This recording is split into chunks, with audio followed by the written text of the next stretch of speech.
Welcome to the Dragonfly Rising podcast. I am your host, Dr. Tami Dean. Thank you for joining me today as we continue to work together to make a difference. Let's explore how we can use our voice today.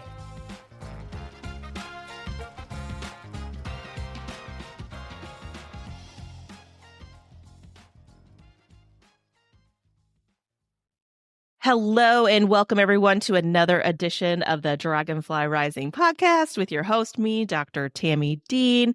I am so excited. Today we have with us Dr. Jibber. Katrena is an assistant professor of literacy and language at UW-Oshkosh. Apologies if I say that wrong. Oshkoshians, is that a thing? Is that how they're called? I don't know. I'm not sure. Yeah. So anyway, we are very excited to have her with us today. We're going to be having some conversation around a little controversial topic, SOR and literacy learning, but really important for us to be thinking about how we're thinking about literacy learning and with students, both pre-service and the kids in the classroom. So welcome, Katrena. Great to have you here today. Thank you for having me. So as you know, I always like to start with, tell me a little bit about your equity journey. Like, what does that look like for you, in your marathon? Because I always say it's a marathon, not a sprint. Well, first thing I would say is I'm nearly not done, of course, because it's definitely a journey. I feel like a lot of it for me is just trying to be aware of what's going on in the back of my mind sometimes and the things I think. And you know, they just come up in your head and you're like, oh, I can't believe I just thought that. But it's there, and you have to really recognize it and see it for what it is. As a professor of teacher candidates who are going to go out there, and many of them have come from very small towns in Wisconsin. A lot of times they'll say things like, well, there is no diversity in my town. And so we talk a lot about there's more to diversity than race, obviously. And so I feel like for me as a white girl from Texas, that I really do have to think hard about the things that I'm saying and thinking and trying to make it easy for young teachers or not yet teachers, that it's not about, I don't know, these days it feels like so many people go to guilt, and it's not about that at all. I don't feel like, right? I feel like it's about the future and going forward, the present and the future, I guess, and going forward rather than, and learning from the past, but not, I don't know that as teachers, we have to take on any guilt for what's happened in the past, but we need to learn about it. We need to know it's there and that it's still there, and that we have to watch for it and be careful about what we say and do. Yeah, that's a really powerful point because I agree with you, right? There is a lot of discourse out in all the world and in the spaces around, why do I need to feel guilty about X, Y, or Z that happened in the past? So that makes a lot of sense. What I'm hearing you say is it's more about awareness of self and awareness of actual history and current events. Is that kind of what you're... Yes, but I feel like one of the dispositions that we have, which I think could be potentially a little bit nebulous, especially for young teachers with not a lot of experience, is that they demonstrate an awareness that their identity and their culture, as well as the students in front of them, their identities and their cultures are going to impact teaching and learning. And so that isn't necessarily cut and dry, are you dressing professionally as a disposition, right? And so helping them to think about what are some examples and non-examples of that. How do you show that you're aware that your personal identity and culture is going to affect the way you teach? Let me give you an example that's not really about equity. So say you think you're bad at math. I'm terrible at math. That's an identity you have. That's going to affect the way you teach math, right? So helping them to see that we hold a lot of identities in ourselves, and that those identities are going to affect the way we teach and maybe even the way we think kids will learn. And then on the opposite side of that, you've got 20, 30 kids in front of you that all have different identities and cultures. And so it's going to affect the way it happens. And I think that's where the current science of reading movement troubles me, because we're moving more and more and more towards scripted, programmatic ways of teaching reading, Mm-hmm. which completely strips out the differences in teachers, the differences in children and kids. So Mm-hmm. that's where my mind has been going lately with equity, especially since I'm kind of immersed in the early literacy Yeah. teaching. Yes. Yeah. I think that that's an important conversation that isn't happening a lot around the science of reading, right? You see a lot of things around they need to have these explicit skills taught so they actually know they're not guessing. Um, and there are a lot of people that are not literacy experts out there sharing content as if they are literacy experts, right? Because no literacy professional wants students to just randomly guess, right? Exactly. Like, Yes. It's a really strange accusation for sure. yeah, yeah. So I want to talk a little bit more about this, right? Like how scripted curriculum basically strips the ability to build community and connection and really meet students. So I would love to hear more about like your thoughts around that, and if there are things you're doing to kind of Well, counter that narrative. right. I guess to kind of back up a minute, it feels like for the last decade or two, we have spent a lot of time on assessment in Mm. education. How important formative assessment is, and how we should, this backward design kind of thing where Mhm. we should know our students' strengths and needs really well, and then build our lessons and teaching from that, and then assess them again to make sure they're getting it right. Mhm. So, and then all of a sudden, and honestly, I don't care if we're talking about units of study, Lucy Calkins units of study, or some branded social media version of science reading Right. programs, period. All of Right. a sudden, we're inundated with these programs, and administrators are saying, teach them to fidelity. Mhm. And to me, I don't understand why they don't see the mismatch. If we're going to spend all this time doing uh, common assessments and progress monitoring to make sure kids are understanding what they're learning, why are we doing all of that if at the same time we're supposed to just be doing programs with fidelity? It doesn't seem like it matches, because you're not really assessing. Are you assessing the children anymore, or just whether or not you've done the program right? Um, Mm. so it turns it into this one size fits all thing. And if you haven't been doing the program right or with fidelity, then it's the teacher's fault. In my opinion, what we should be doing is following the children in front of us. So it's really hard for me, because I come from a background that if something isn't going right with my teaching, then I am the one who needs to change. Mhm. I am the one who needs to make adjustments. And so that's what I'm trying to instill in my pre-service teachers, that we have to know our children really well. If it's not going well, then what are you going to do about it? If you Mhm. figure out that they don't have phonemic awareness, great. Now, what are you going to do about it? And so it's really hard for me to see the teachers that or pre-service teachers that I'm teaching go into situations where they're handing a box, and they Mhm. don't get to be creative. They don't get to think about the kids in front of them. And interestingly, even as very young teachers, they're coming back to me and saying, it's not working. The kids aren't engaged. They're not getting it. They're getting behind. And it's like, if they can see it, why can't more experienced people see that? Yeah. I have heard that as well. During when I was, a professor just not that long ago, really, at this point. I Hmm. don't even 4 years ago. same thing, right? Teaching literacy methods courses. And how do we think about that? And they are seeing it. And I have to believe the educators in front of the students see it and know it, right?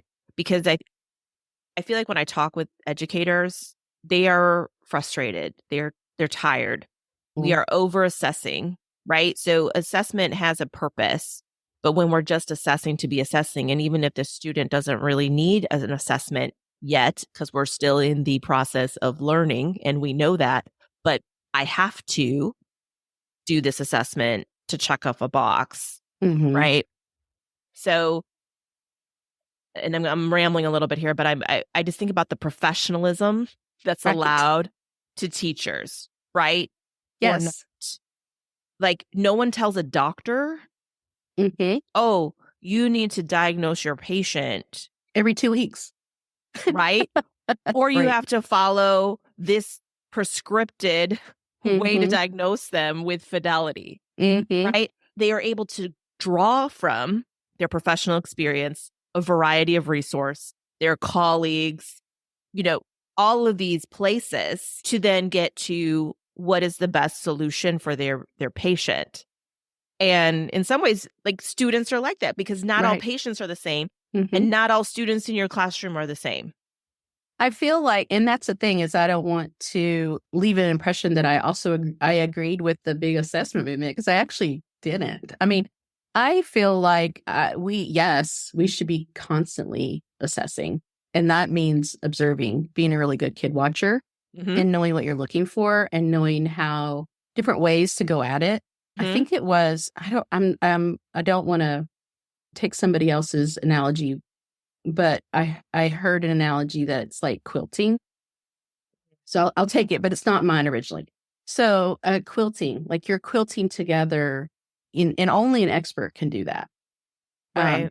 and in some ways, I feel like we have too much money in education, or maybe not too much, but it's going to the wrong places. So Mm. we spend all the money on these programs, on these kits, on these things that are not professionally developing our teachers and helping them to be experts that don't really need a kit, right? Mm. I taught for a long time and we had things like that, and I would pick and choose from it. It was a tool rather Yes. than my Bible. And sure, there were kids that didn't make the progress I wanted them to make, and I still to this day wish I could have figured them out, right? Mhm. But I know that I got to the majority of them and taught them how to read. I can't help but think that it's not because of some curriculum I had, because I didn't really. It was because I learned enough about how kids learn that I could figure it out with the tools that I had. And at the time, we had more autonomy, I feel like, Yeah. to make the expert decisions. Yeah, it's very tricky, but what I do know is that it's really hard to follow the children in front of you if you're using a script and you're Yes. leaving kids behind that aren't keeping up. Then we're just going to end up in the exact same place that they think we are now, the science reading people. And Oh, absolutely. right. Well, and it I think it leads to disproportionality, right? Because if you're following a script, then again, you're not attending to the diversity and nuance of the students. Hmm. So I agree. We're going to end up kind of back. I don't even know what's back, right? But we're going to end up in a place we don't want to be. Well, Uh, and I'm sure you've talked about this before. There is a huge movement to get rid of public education and get rid of higher education, right? So I feel like it's all part and parcel. It's all meant to undermine anything that we're doing. And reading is just the first step, um, oh, oh, unfortunately. Um, but no one knows exactly what we're doing, obviously, right? we're humans.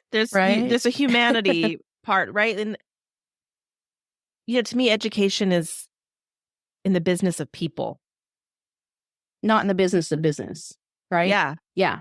Yeah. And that's what I think so many people don't understand. Yeah. In people are just such an amazing, diverse group of knowledge and experience, and even a person with the same race, ethnicity, whatever, is not the same. Like, you can't make that Exactly. assumption as you, right? Like, that's cultural, the cultural competence of that. Mhm. Um, And even I 5-year-olds are like that, Oh, absolutely. right? Every Yeah. single 5-year-old is different and unique and just a kaleidoscope of experiences and we can't tap into that with scripted programs. No, no. And this may be a little off top, but this is It's just making okay. me think back. This is making me think back, like it is, and the freedom that we used to have. So I'm going to date myself. So I was student teaching in 1998. Okay. So I won't tell you when I was. 1998. And just thinking about, so I was student teaching in first grade at the time. And when I think about, I'm going to move into, like, I also think about scripted curriculum right now, and I'm thinking about child development Mhm. and the push that I've seen for expectation of reading skills at younger and younger ages, even though the range of when that acquisition, child developmentally wise, can happen Mhm. is broader than what's currently taking place in those movements. Okay, so when I first started teaching, I taught in a bilingual classroom. Mm-hmm. So a lot of ways, that's probably why they left me alone, because they didn't know what to do anyway with kids learning to read in Spanish and English. Yeah. Um, but definitely, we did not expect kindergartners to read like middle first graders. And Mm-hmm. we definitely were not labeling 5-year-olds as dyslexic or even special education. We were Yeah. not doing that. And now we are. We're not even giving them a chance for a good first instruction. We're just Right. immediately labeling them. And I don't blame teachers for that. I don't blame administrators for that. Frankly, I blame high stakes testing. And that's when Yeah. it started. It Oh, absolutely. started when we had to test to get an A or a B or a C or an F, and whether we not we got funding, and we completely stripped the kids out of the equation. Really, it doesn't. Oh, Right? It's not even about them. It's about whether or not your school has enough scores. The last elementary school I worked in was in a higher socioeconomic, and I would say at least half of the kids were not in the classroom during the high stakes testing days. They were in little small groups or being modified in some way. And to me, it's like, if you have to do that much finagling to get the scores you want, I'm not sure it's a very valid test. well, Right? I mean, I feel like we could have a whole episode on Oh, yeah. high stakes testing, right? Because, and even like the grade level of the text, and like Talk all the about things. inequitable. I Well, mean, and then the move to have it on, it's all digital versus like in print, and like for certain age groups, like, oh, we could go down a whole rabbit hole. But I agree. I yeah. do think it's with high stakes testing, because if we come back to what we said before, like assessment has gotten a bad name. Assessment isn't bad. Assessment is good. It provides information, Mm-hmm. right? But we have honed in on one type of information because it's the Mm-hmm. easiest in quotes, right? Like easiest to, and it's that quantitative number where really, oh my gosh, I can't remember where I saw this, but there's like this triangle circles of assessment data, right? Mm-hmm. So the quantitative piece, and the qualitative piece, right? The observation piece, like the performance piece, all of these things overlap to get to the answer, not just a one data pull in this one moment. Because Lord knows none of us have had a bad day and not performed well on that day, Right. right? But the expectations we have on young humans, so the children in our schools, to do things that adult honestly can't do just blows my mind. Yes. Yes. And I am now teaching those kids. So they're in Mm-hmm. college now. Yes. And they are terrified of tests. They all have test anxiety.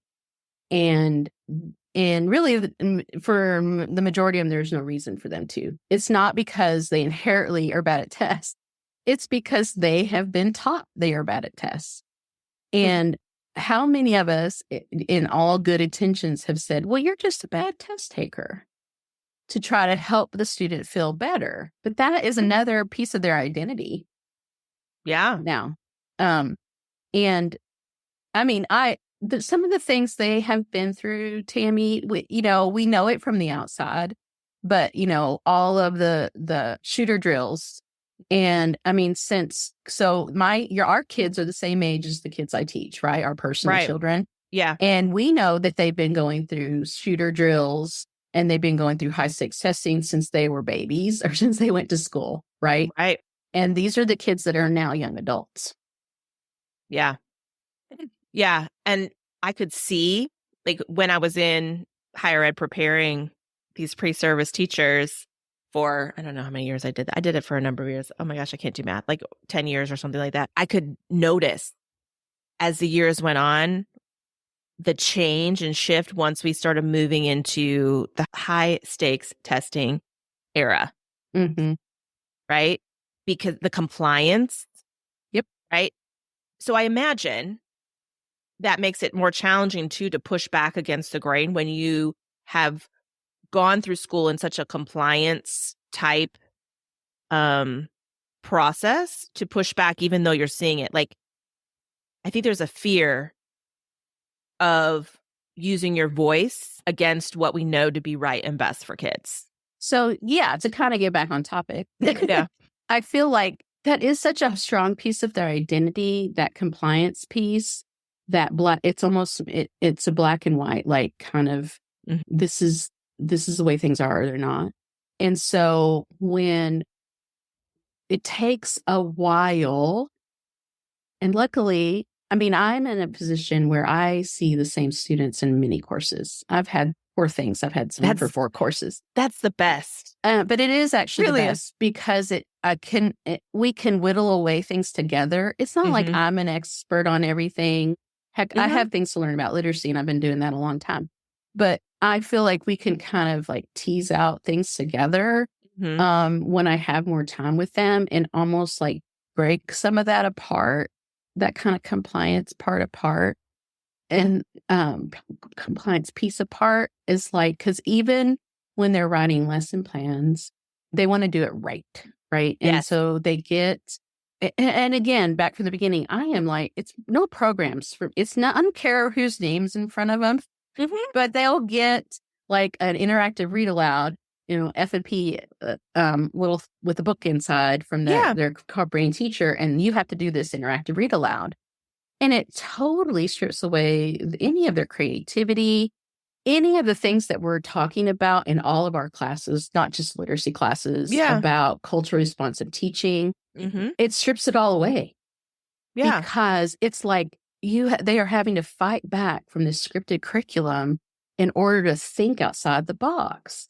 And it makes me feel sorry for them because I know they have a lot of creativity, but it makes me feel very sorry for the students in front of them. Because in the name of making it simple, it's making it harder for the kids to learn. I go and watch observe student teachers, and the amount of kids that are disengaged, and it's not the teacher, it's the thing, it's the curriculum that they are reading. Yes. Well, and I think that's the jump in these behaviors, like we keep talking about, like these new, you're laughing because you're like, yes, like behaviors that we're seeing, and like we're seeing behaviors we've never seen before. That's because I'm Kids sorry, are, I'm just going to say it. The instruction we're asking teachers to do is boring as shit. It is it's boring, either boring or it's too hard. or it's too easy, It's or too easy. They're it's so, it's the kids are yelling at us. They're trying to tell us that we are doing it wrong. they're like, And notice uh-huh. me. And it's not, so some of it I think is, yes, they're completely bored. They're completely bored. It's so easy and it's completely bored. And some of it is they're completely frustrated. We're Mhm, asking them to read like a first grader in kindergarten mhm, instead of letting them learn like a 5-year-old should learn. mhm. And so it's yoke, like building up in them until Yeah. they cannot, and they don't know how to describe what's wrong. Oh yeah, they don't have the verbal capacity to No. describe those emotions. Yeah, Mm-mm. absolutely. Mhm. And yes, so, and that's the thing that is really hard to teach. I feel like Yeah. as a teacher educator is I can tell them all these things, but when somebody is throwing, if a 6-year-old is throwing chairs at you, it, how, what do you do? Right. And Mm. so it's really hard to prepare them for those kinds of things that I know are out there when I feel like the solution is so much bigger than, let me give you a classroom management tip. You know what I Yes. mean? Yes. And, I also think like people, when they hear that, they also think like, oh, now education is a song and dance and I'm performing for my students. And that's not what it is either, right? The Mm-mm. authenticity of bringing your humanity to engage with the humanity of the bodies in front of you is the piece that's challenged in this We have environment, I think. forgotten why we teach kids to read and write in the first place. Yes. And so it's all siloed. Like, here's our shared reading time, here's our writing time, Hmm. and it's nothing to do with what they want to learn about. So they're not learning to read and write for a purpose. I really want to learn more about this, or there's no inquiry left in Yeah. these kind of curriculums. Well, and there's no opportunity for students to benefit from the reciprocity Yes. between Mm-hmm. reading and writing and the you know, speaking, listening, like all these pieces, right? There's Mm-hmm. there's the connection is missing, which Yes. makes it even more challenging, I think. Yes. And I think that I'm going to say majority of kids don't really learn well that way. But I do think it disadvantages kids who come from backgrounds that especially aren't like, I see like, you see on the internet, you see these little tiny little like 3-year-olds or something just singing all the words to a song or are doing the Michael Jackson Thriller dance like to Yeah. a T, right? And you think this kid has something, but we are not tapping into it. Mhm. And doing like a scripted curriculum where you're like, sit still and watch me read this little book and watch me say, okay, where's that word? I mean, that is not tapping into any strengths. Um, and, and I don't know how to say it except for that's what I feel like we should be doing, you know? Yeah. Yeah. Well, and honestly, it's hard when you're doing a lot of this stuff whole group Hmm. to really even know. Again, back to human relationships and connections and really getting to know your Mhm. students. Yeah. Yeah. I feel like I don't even know if it started, but I feel like one of the early components of this was the manipulation of the student level as a teacher tool to becoming the absolute of what types of texts you're allowed to Yes. engage with too. And that's the thing that I think is quite interesting that, you mentioned at the beginning, talking about literacy experts would never say, we want you to guess, right? Mhm. We would also never say that you should be like reading level should be the be all end all of what they read, Yeah. right? So some of the critique is spot on, right? I mean, I've been thinking that forever. Like Mm. these levels, this level thing, we have got to get rid of that. We need to get them in real books as soon as possible. We have got to get them out of those pattern books Mhm. where they think that reading is memorizing, Mhm. right? So, but the problem is and I don't mean people who our actual literacy scientists. I mean, like the journalists and the people that copy an anecdote, that same anecdote that has gone around where it was completely fine for the teacher to let the kid say bunny instead of rabbit. That's like, that is not obviously what literacy experts would tell you to do. Right. But just because you saw that once doesn't mean that that's what we were doing. But Well, I can also say on the other side of the what coin, is your goal for this reading opportunity? Was it making sense of the text? Was it, like, because of a bunny and a rabbit, that's a pretty visually, no, not the same. Cognitively, comprehensively wise, yes. And that's the thing, is that it's hard to explain to non-literacy experts, especially early literacy. Yeah. Right? Mm-hmm. That those books serve a purpose. And once the purpose is taken care of, they should go away. Yes. But absolutely. But some teachers kept them too long because the teachers actually didn't understand. Okay. So, but that doesn't mean that we should just like throw the baby out with bathwater. Yeah. I don't know. I have a conflict with me myself, I think, a little bit, because I do think that we have been missing some opportunities to teach some phonics, Yeah. I don't, Yeah.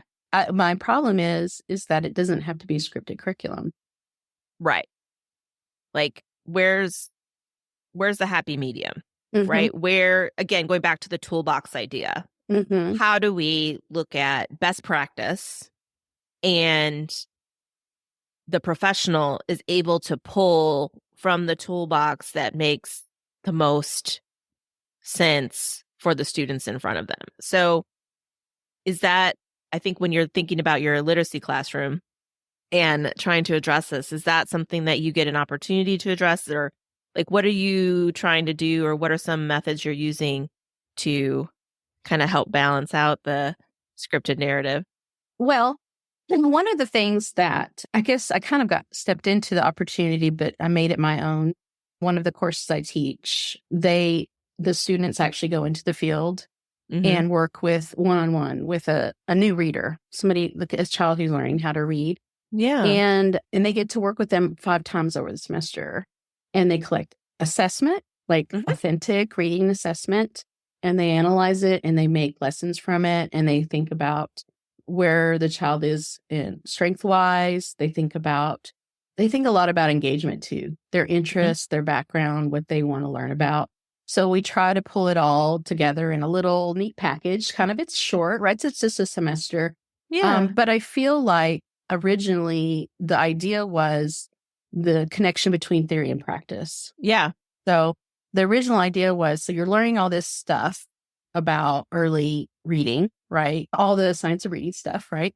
So you're learning all this stuff, but what does it look like in practice? But what it turned out to be, when I did some research and talked to the students and had them reflect, is it turned into this beginning of a responsive teacher, I felt like, because they were talking about how, they learned that all the kids are different. So everybody in their college class is with a first grader. And they're sitting at a table with 5 other college age students going, oh my gosh, my kid can read, my kid can't, So you realizing that even in a first grade classroom, all kids are different. Yeah. And they all learn differently. They're learning that they could be the one to actually shift a kid, right? So they have that little bit of power. It helps them to feel like I could actually change the trajectory of this kid, maybe in a little way, even if it's a baby step, right? So I feel really proud of that, because those are the students that I think are coming back to me after that class and then the next class, and they start going to clinicals where they are teaching more whole group. Yeah. And they're getting these scripted things that they're like, it's not working. It's not working because I'm not actually teaching the kids. I'm teaching this thing. Yeah. And so I'm hoping that we're planting a little bit of a seed, and it's not just me, obviously. Right. We really, as a college, we work really hard to talk about being culturally responsive to kids and to realizing that it is a human relationship endeavor, Yeah. and that it may feel kind of fuzzy and frilly or nebulous to Yeah. be like, what's really going to change the behavior in a room is that relationship and that mutual Absolutely. respect. It doesn't feel real concrete to them. But I feel like even the student teachers that I watch over a semester, they start to, at first, they're like so frustrated with the kids that kind of are more extreme. Yeah. And then you see them over the semester, like getting to know them and watching the student change, the little student, the little child change and start paying attention to them. And then and it's so satisfying to say, see, when you make that connection, then then it makes a difference. Yeah. Right. So it's a journey quite different from when I was in teacher prep. Right. So Yeah. we did an experience right before student teaching, and that's all. And now they're in the classroom a lot. Right. Yeah. I think it's a journey. And I think that it's a culture that we have to shift. We have to consciously shift. I feel like whether we're in higher ed or in the K-12, that you learn everything you need to learn in college and then you're done. That Yeah. it's an ongoing, you get better, you can get better and you get better. And you can feel like this is the most fantastic way I've managed a classroom. And then the next year you get 24 new kids and it's like, it doesn't work at all. And that's just part of it. And that kind of goes back to giving to honoring the professionalism of teachers and giving them autonomy, though, Yeah. because I feel like I'm afraid that many feel their hands are tied and that their feet are cut out from under them. Yeah. Yeah. It's hard to be equitable when you don't feel empowered yourself. Yeah. Oh, absolutely. Absolutely. And I think that you made a really important point, right? Because part of the criticism of educators and specifically moving, ed prep programs, Mhm. right, is they're saying they didn't prepare them to do this.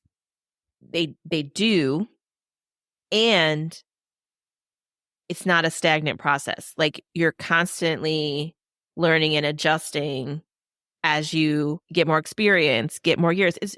I'm going to go back to the doctor analogy, which I keep using, but a more experienced doctor has more tools in their belt to pull from to address the patient in front of them, Mhm. because that's what experience gives you.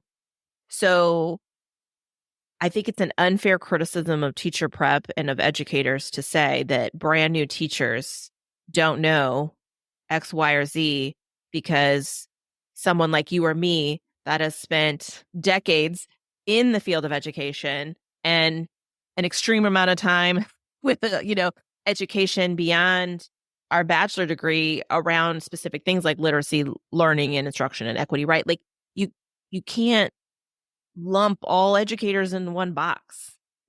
If you think about that analogy, and I think it goes back to many people think teaching is easy. It's Yes. not.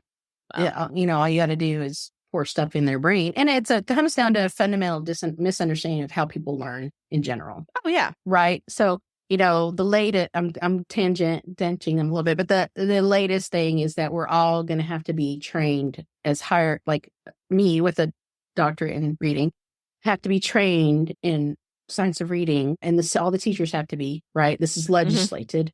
And that Yes. they literally think that if we all go through this, suddenly we're going to just start teaching this way.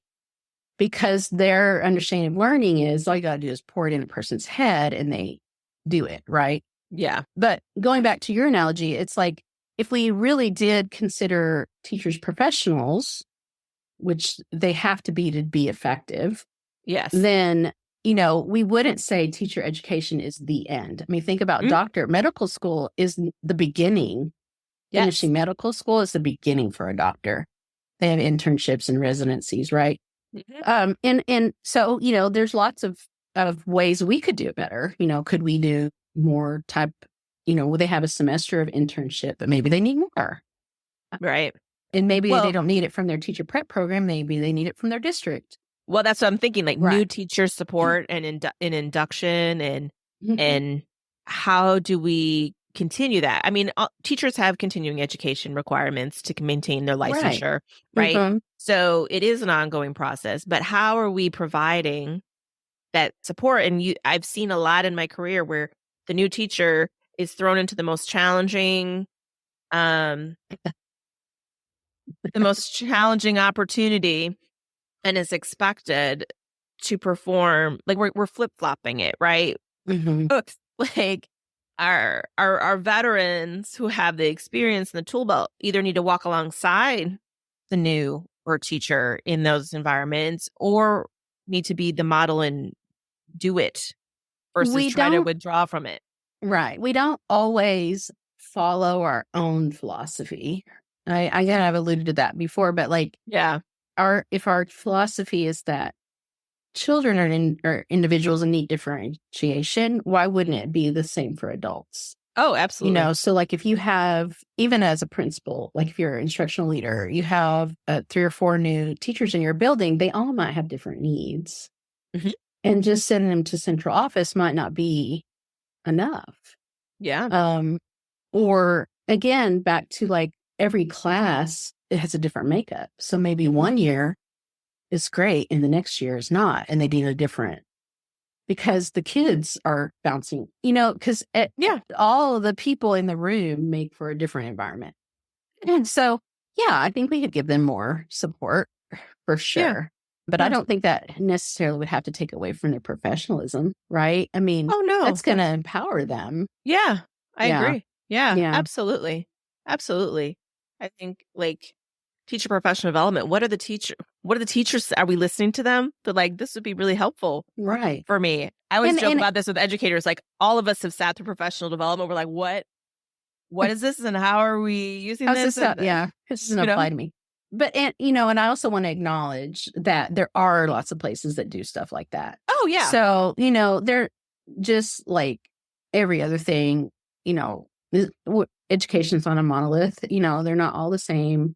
I'm sure there are lots of school districts that have tons of support for their new teachers. And I think that's good. I think that, Yeah.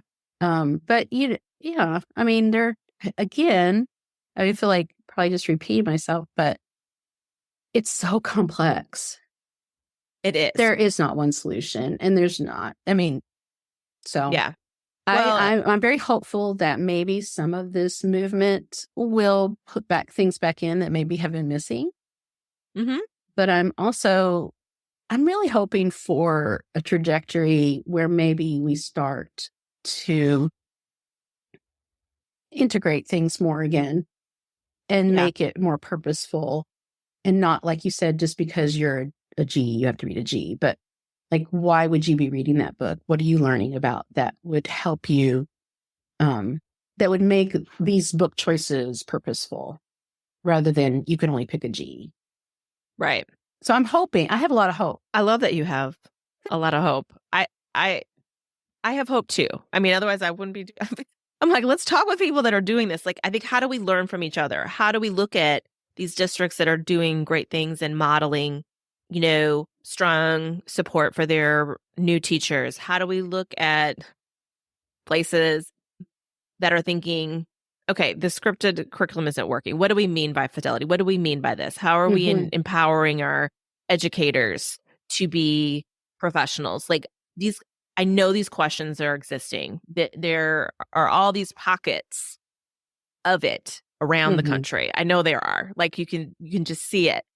So my hope is that we start to come together and use the power of our collective voice to make the change. Yeah. Because for me, historically, people that aren't educators are making very big decisions And money. about, yeah, money, follow the money, Hmm. always follow the money, Hmm. which is, we have a whole episode about that's how the testing movement started, but we won't get there either.